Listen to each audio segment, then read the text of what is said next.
Parkinson's disease is a very common neurological condition. The numbers of Parkinson's disease are increasing day by day. In the very early stages of the setup of the Cleveland Clinic in Abu Dhabi, we identified the gap of functional neurosurgery in the UAE. So we were very eager to set up a new program with the help and the backup of the Cleveland Clinic Foundation in the United States. As this is a very sophisticated procedure, we have to plan and execute professionally. The preparation starts from the time patient goes to MRI. We get very high quality MRI specific for DBS. Then we do an image fusion technique in a very sophisticated software. The day before surgery, we stop their medications. Then we use our intraoperative imaging and intraoperative neurophysiology to make sure we have reached the target and there is no side effects. After that, we make the patient awake and we check for their symptoms, and we can see that how much we are able to control their tremors or rigidity. Most of the time, we are able to control it completely. Once we are sure about the symptom control, we make them sleep again and we complete the rest of the surgery. Mr. Mohammed, he developed symptoms of Parkinson's about 20 years ago. He had symptoms mostly with difficulty walking and slowness in his movements. تم تشخيصي بمرض باركنسون لأول مرة في سنة 2000 في أبو ظبي. كانت حياتي قبل العملية صعبة للغاية، وحتى جاتني حالة نفسية بسبب الشيء هذا. استوت عندي عزلة عن الناس، استوى كرهي للعمل بسبب الحالة اللي أنا فيها، ما أحب حد يشوفني. Mohammed did significantly well after the DBS programming sessions. He was able to walk normally. He was no more dependent on the medication. I'm happy that the doctors are taking good care of him, and I'm glad that he's feeling better. لكن الحين الحمد لله بعد العملية استوى عندي تواصل اجتماعي مع الناس، زاد وزني، قمت اللي هو الرقي ما رجع بعد الأكل، اللي هو حبيت العمل، أتواصل مع أبنائي الحمد لله، قربت مع عائلتي، ألعب معاهم، ألعب مع بنتي الصغيرة. Wow, what a powerful testimony from those case studies there, those patients that really set the scene for us. So thank you so much for the team for preparing that. Allow me to please introduce our panelists, Dr. Tanmoy Meiti, a neurosurgeon at the Neurological Institute of Cleveland Clinic, Abu Dhabi. Dr. Leanne Brown, a clinical neuropsychologist at the Amana Healthcare. And Dr. Shivam Mittal, who's a staff physician neurology at the Neurological Institute at Cleveland Clinic, Abu Dhabi, a consultant neurologist of Parkinson's and movement disorders. And I'm going to be handing over my mic physically to Dr. Fatima Radin, who's a senior director, clinical development at M42, and really the brains behind organizing a lot of these sessions and with all the connections here. Dr. Fatima, over to you. Thank you so much, Amandib. Assalamu alaikum wa rahmatullah. Good morning. How are you feeling today? Brain pacemaker. Today we are going to another level. We're no more in genomics. We are more than AI. We're going to the brain and we're going to dig very deep. Kindly stay with us.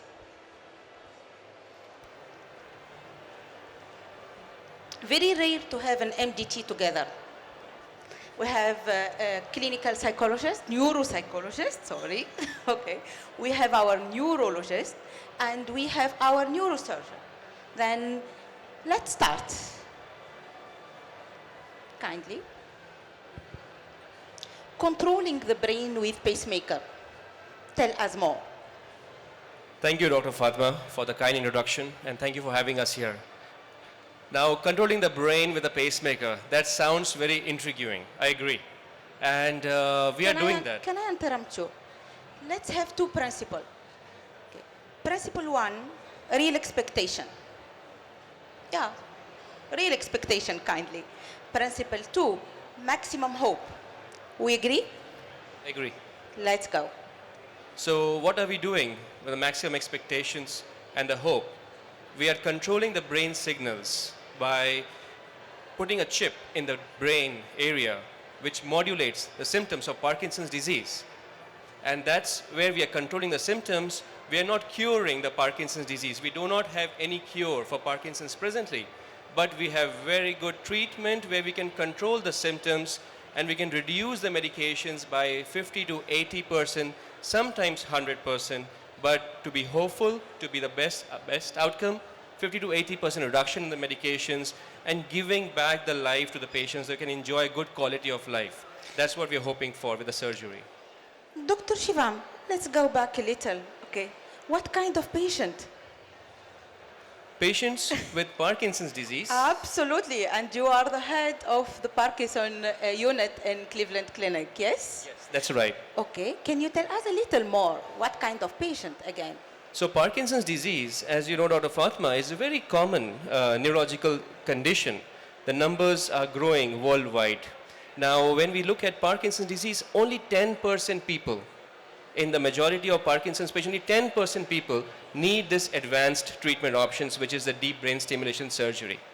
Now, majority of the patients are doing very well with a good medical approach, with a good team approach, having psychologist support, neuropsychologist, physical therapy, rehabilitation, speech therapy, and excellent nursing support. That is what we need for 90% of the patients. But some patients, it becomes very challenging, and they take the medications maybe every 2 hours or every 3 hours, and the quality of life is significantly affected. At that time, when it is really affecting their activities of daily living, we opt for advanced treatment options, which includes deep brain stimulation surgery or a pump therapy, which are the advanced options for Parkinson's and which we are routinely doing at Cleveland Clinic, Abu Dhabi. That's amazing. Then let's make a scenario. Let's simulate. This is the scenario.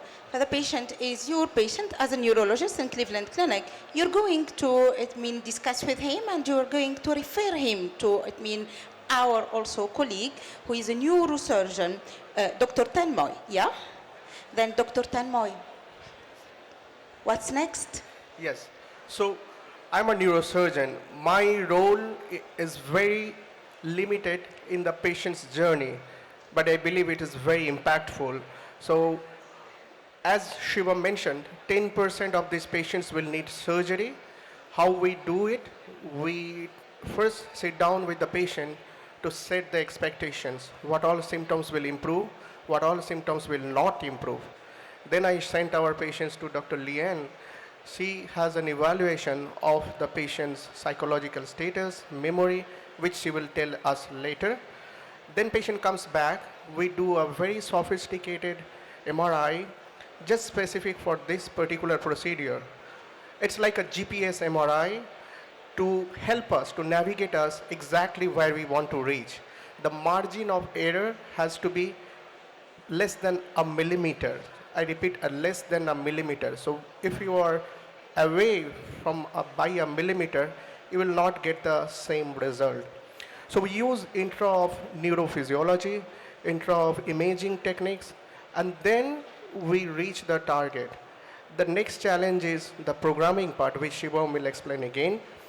So we are doing this surgery for more than 20 years, but the technology is not the same anymore. It has advanced significantly over last 20 years.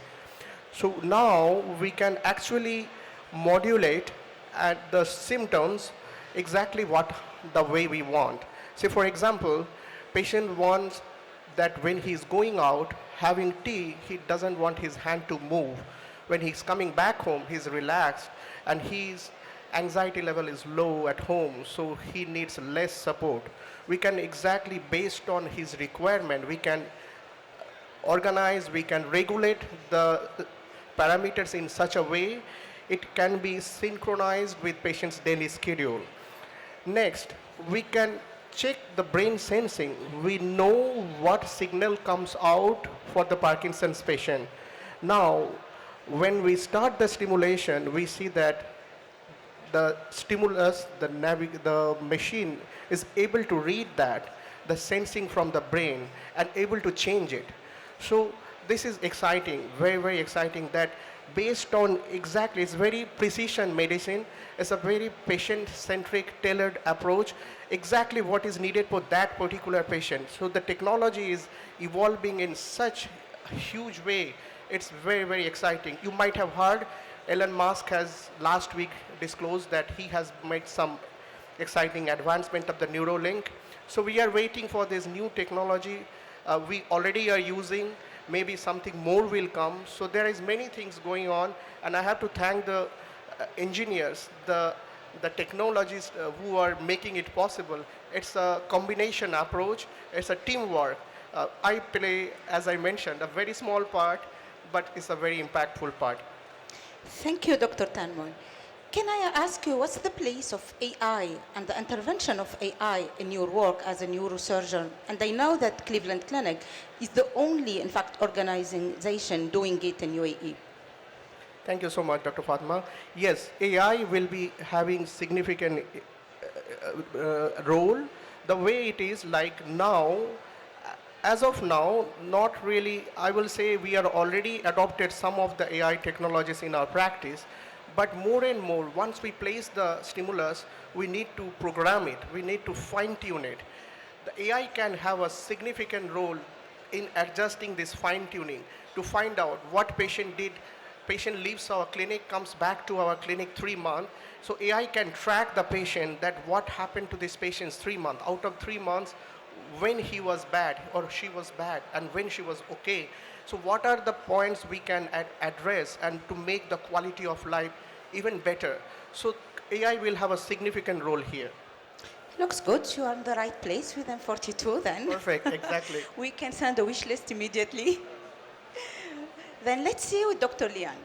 Dr. Lian, who is a clinical neuropsychologist, very few, in UAE, but I think that I feel lucky, that you are having you, and I don't know if you feel lucky, to be within this team and to have this patient before and after, and to see the improvement. I will just interrupt. I don't know whether she is lucky, but we are lucky because We are there very are lucky. less than 2% the I'm patients. lucky to be with you. Come on, guys. Because we have not found anybody like her, to be honest, just a testimony. That's amazing. Let's see what she's doing with our patient. Okay. Thank you, Dr. Fatima. Please, Yes, Dr. no, Lian. I'm very lucky to be a part of a great team, and they often send me great patients to meet and work with. So no, I'm in a very privileged position. So you're right. There's not many of us anywhere, let alone in UAE. And we're a part of the journey, but we're part of the MDT and quite an important part. We have a very unique skill set in that we understand the neuroanatomy, we have the expertise to do the neurocognitive assessments, but we're also experts at behavioral observation and communication, which means that when I meet the patients, there's several things that I'm doing with them to ensure that they're good candidates for DBS. We want the surgery to be successful, so we do need to make sure that we are selecting the right candidates for the surgery. So the first part is the neurocognition. It's primarily known as a movement disorder, but there are other non-movement symptoms associated to Parkinson's disease, including cognitive changes and neurobehavioral changes. So in my assessment, I'm checking to see that if they do have some cognitive changes, which is common, that they're typical for Parkinson's disease and wouldn't necessarily present a problem. But I'm also looking out for red flags that maybe there's perhaps a more advanced dementia going on, which wouldn't make them suitable necessarily for the surgery. So that's very important to have that data and to have that sensitivity to be able to detect patients who may not benefit. Also, there are neurobehavioral elements, so we're looking at mood, we're looking at apathy, we're looking for things like impulse control disorder that may impact their outcome as well. And sometimes that's to do with the medication, sometimes it's to do with the disease process, sometimes it's to do with the reaction to their circumstances. And so we can help to try and tease some of that out and make suggestions about what we should try and control before they go to surgery, how we might need to follow them up to ensure their safety after surgery and to monitor them. But we're also very important in managing expectations and talking through the patients what they understand about the surgery, have they understood it, what are their goals for the surgery, and are their expectations in line with what's achievable from the surgery. and also to make sure that they have good social support around them. It's not just about the surgery, as Dr. Shivim and Dr. Tamoy have mentioned. There's the programming afterwards. There's a lot of aftercare, and sometimes we need to make sure that the individual has the social support around them to be able to follow through and comply with that aftercare for the best outcomes. Thank you so much. Looks like we're managing expectation. Yeah? Looks like we are giving a lot of hope to Parkinson. But can I ask more? Okay. What about other movement disorder? Is there any hope for them also with this technology? Yes, so when we look at movement disorders, there's a subset of neurology where we are dealing with movements. The movements can be slow or they can be more hypo or hyperkinetic. Parkinson's disease is the most common hypokinetic movement disorder, where the movements are slow.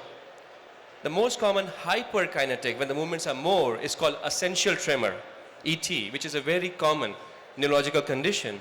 Even in essential tremor, there's a huge role of deep brain stimulation surgery where we can control the tremor symptoms quite well. Now, how the AI is helping in these patients is it can sense the brain signal. So when they come to me for the programming, I can see the tremor and I can see that there's a frequency in the brain which is being picked up by the small contact, and the contact is only in an area which is 5 millimeter in the brain. So from that area, it's picking up the local field potential, the signals, which is telling me that this is the contact within that 5 millimeter where the symptoms can be optimally controlled using AI. Once I have that, it saves me time, and I can select that contact only and not touch the other ones, and it saves a significant amount of time and patient discomfort. In my fellowship years, when I was in US, we used to sit for 2 hours or 3 hours to do the programming. Now we can do the programming in half an hour. The only reason is we have a better technology. We have a better AI system which can detect these local field potentials, and if the precision is perfect, if the location is perfect, which is our goal in the surgery, and that's why during the surgery, the goal is to make sure that the chip, the lead goes directly inside that 5 millimeter target. Even if it's 1 millimeter side, lateral, posterior, we will not see optimal results. So it is very important the surgery has to be super precise, and that's why you can see in the video that the patient had a lot of tremor when he was holding the cup, and in the surgery, when the electrode goes in the area, we can hear the signals of the brain signals telling that now we are in the superficial part, we are going to the deep part, and that's the target area. And once we reach the target area based on neurophysiology, which is called microelectrode recording, MER, once we have that MER recording, then we do the stimulation and we ask the patient to hold the cup, and the patient is awake during the surgery. So patient holds a hand up and we see the tremor is under control, and we look for the side effects. So we know that the lead has been placed precisely in a good location, and then the patient goes back to the sleep. Dr. Tanmoy finishes the surgery, and then the patient comes for follow-up in the clinic when I do the fine-tuning and the programming, which takes up to 3 months' time. And again, it's not a cure, but we are controlling and managing the symptoms, and the hope is that we can get them at least 80% to 70 to 80% better. This is amazing, really amazing. Guys, you know that Cleveland Clinic is the center of excellence for neurology and psychology. Now we understand why with this amazing team. I give you the opportunity to ask them, please. Any question?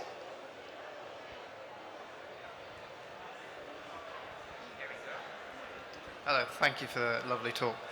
The question I have is, do we think DBS is going to go more from, let's say, last line of treatment to further up in a patient's journey instead of medication? So there are a lot of studies now which are showing that earlier the DBS surgery, the better the overall long-term outcomes. There's an early STEM study which was published in the Neurology Journal, and it showed that when we do the surgery earlier, not waiting for years for them to progress, the results are much better because we are preserving and we are exposing them to the medications. The exposure is quite less of the medications. We know the medication works fantastic in these patients, but after some years, they develop these fluctuations. The medicine works only for 3 hours or 4 hours, and then the medication effect goes away. More the medications, we see more side effects of the medications. So that's a problem with the medications in the long run. That's where the hope of earlier DBS is optimal.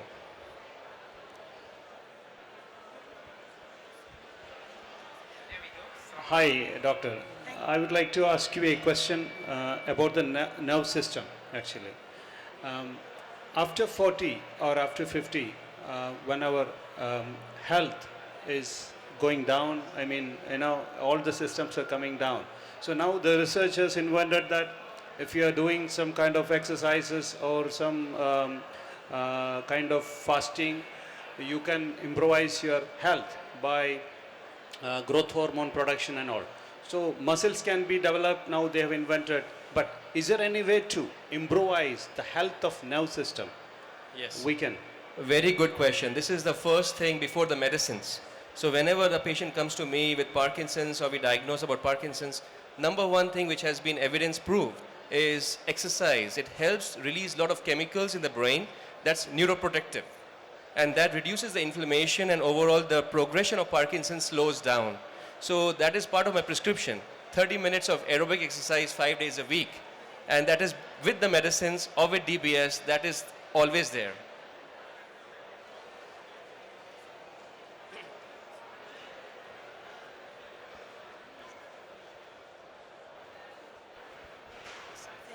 First, I want to thank you for your effort that you do.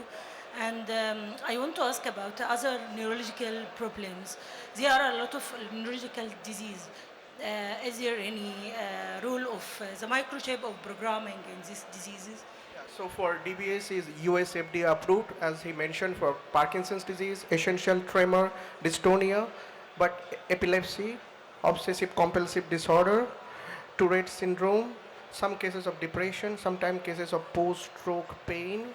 So there are many other places where it is indicated, and we have done for obesity, we have done for Alzheimer's disease.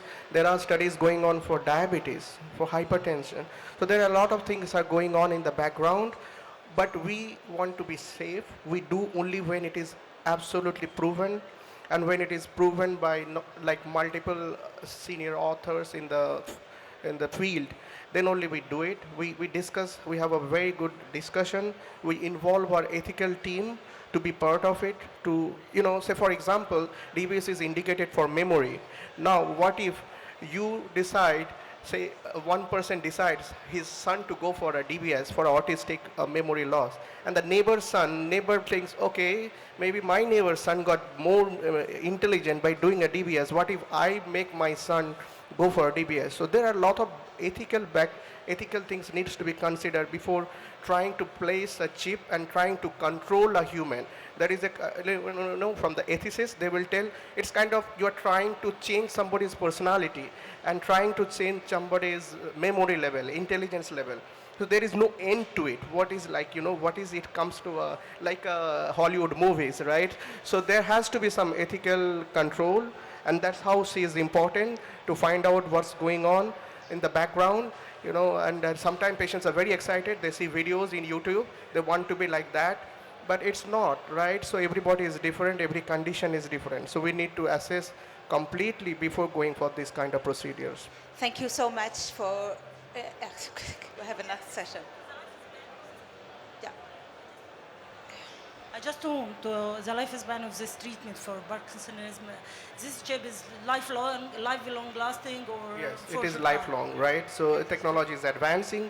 We are trying to, earlier there was issues with hardware, the lead which is gone in, but nowadays we don't see, again, thanks to the engineers who are the biomedical engineers doing amazing job in the background to make it more sustainable. They don't break, they don't cause problem. Thank you so much. Thank you so much. Apologize for all the attendees. Our amazing speakers will be aside. Okay. Thank you for attending today M42 Health Tech Sessions. M42, where innovation is meeting health. Thank you. Thank you so much, Dr. Fatima, for that illuminating panel discussion with your wonderful speakers. We were so pleased to hear from everybody there. Thank you so much.